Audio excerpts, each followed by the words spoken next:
Hello everyone out there. How are you all doing? I'm Kate Hill and I am here as always to give you the best, unbiased and honest commentary and news about the property markets, along with some really awesome hints and tips, so stay tuned. So just really quickly before we get started, if you are interested in what is happening specifically with the Sydney or the Melbourne property markets, then you need to watch these videos right here. Okay, so today I am going to cover off on Labor finally dumping the negative gearing policy. Monthly capital city price growth outpaces regional property price growth. Low listing numbers continue to push up sales. Property values are growing at the fastest rate in 17 years. Now, according to some media outlets, Labor has dumped changes to negative gearing and capital gains tax from the final draft of its 2020 party platform, as Anthony Albanese moves to scrap more of Bill Shorten's economic policies ahead of the next election. So both the Australian and the Sydney Morning Herald newspapers report that while the shadow cabinet has not yet determined its tax agenda for the federal election, which could be as early as this year, the draft party platform released this week excludes mentions of changes to negative gearing and capital gains tax. The franking credit reforms had already been abandoned. The draft Labor policy plan for the nation will be debated and ultimately set by the party's national conference, which starts on March the 30th. Labor's Treasury spokesman told the Australian newspaper that tax policies Labor took to the 2019 election would not be retained. Business groups and Labor MPs have tentatively welcomed the opposition leader's vision for the party, with the Property Council of Australia and the Master Builders Association of Australia warning that new taxes would hamper the nation's post-pandemic economic recovery. The REA's latest Insights Home Price Index shows that monthly capital city growth has outpaced regional price growth for only the second time in 12 months. So the regional trend could be slowing down, maybe even coming to an end. Over the past month, dwelling prices in capital city markets have increased 0.4% compared with 0.3% in regional areas. While regional markets dominated buyer interest in 2020, strongly outperforming capital city markets, so far in 2021, capital cities are now leading the charge again. The lure of regional Australia with its lower property prices, desirable lifestyle remains strong. But we may see those who intended to make a tree or a sea change reconsider their regional move as the cities reopen for business. But despite the recent turnaround, and as I have reported before, over the past year, regional markets recorded growth that was double that of capital cities.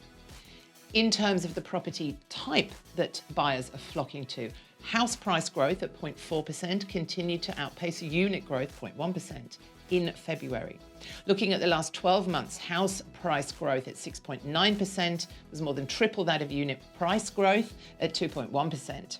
Our property prices have clearly responded positively so far, and there are many reasons why that is. I think it's way oversimplifying to state that this is because of federal government housing stimulus packages or some of the lowest borrowing costs that we have on record. It goes back way beyond that, and you really need to understand the property markets and the buyers to get to the bottom of why this current upswing in buying is happening. You'll hear people talk about recovery or the road back to the recovery when in terms of the property market. But many property markets were already performing well before the pandemic. They don't need to recover. They just hit the pause button for a while. And now play has been reactivated. I've been doing this for a long time and I see this out there every day, people. This is just the language that the journos are using to suit the mood of the day. It's kind of what you expect to read, but it's not actually based on reality or fact of what is happening out there in our economy and our property markets. Don't forget that the media want you on the edge of your seat, worrying about the end of JobKeeper and what this and what this will mean longer term, because it does all mean that you'll keep clicking on those stories.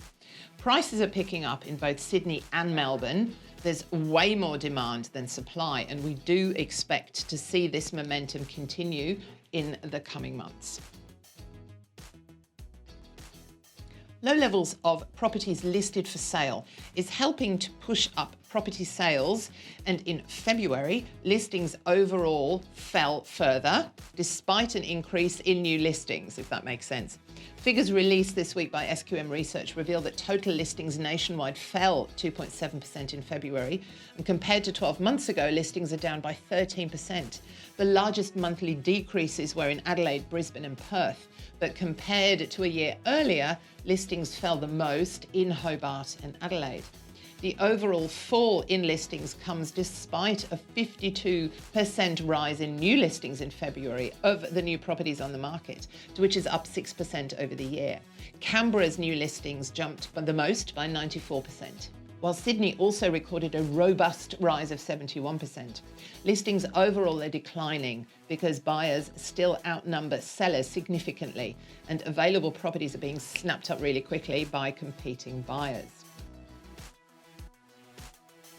Now, Australian property values grew at their fastest rate in 17 years in February this year, with every capital city and all regional markets lifting their dwelling prices.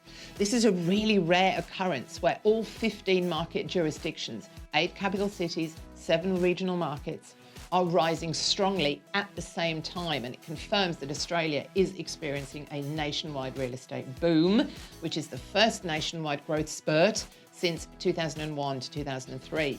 National home values rose 2.1% in February to a median of 599,100,000, which is the largest month-on-month increase since August 2003.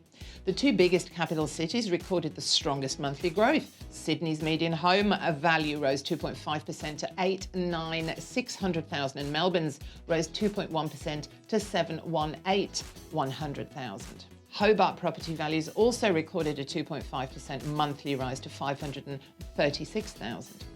But in annual terms, the growth in house prices is being led by Darwin, which is up 16.3%, regional Tasmania 14.6%, regional South Australia 11.6%, regional New South Wales 11.5%, Canberra at 11%, and Hobart 10.2%.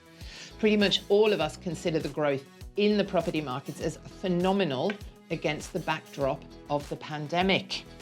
Now, you know that we will keep you posted on a weekly basis on all things property from around Australia as the year progresses. We give you the best commentary and content here on this channel. So my end of video beg, just quickly hit the subscribe button, click the notification bell so that you're getting all those expert hints and tips and all our news around buying, owning and investing in property as soon as I post them up. If you're enjoying the free content, you are finding it useful, click on the like button too. I really appreciate it. It does make a difference. And I will see you again really soon. Bye.